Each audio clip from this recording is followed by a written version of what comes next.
How to find emeralds in Minecraft. So the most efficient way to find emeralds is to go to a village and find a villager that does trade. So as you can see, I'm going to do a trade right here.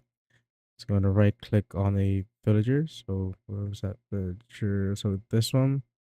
So this villager is not selling anything, but this villager, let's try. And as you can see, that they are selling the emerald right here. So this is a librarian, and you will need 24 paper to get one emerald. So you could basically find other villagers too to check if they are trading emerald. But that's basically the most efficient way. So this one that sells try to do rotten flesh for a trade of one emerald. So that's basically how you get emeralds the most efficient way.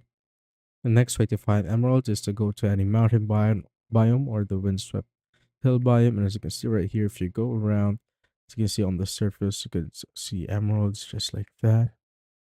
If you go around these hills also, just basically check the surface if there are any emerald. And as you can see right here, there are emeralds right there. And also you could find emeralds for a small chance on chest. That's why the most efficient way is just basically trade with villagers on a or on the village. And that's how I basically find emeralds in Minecraft.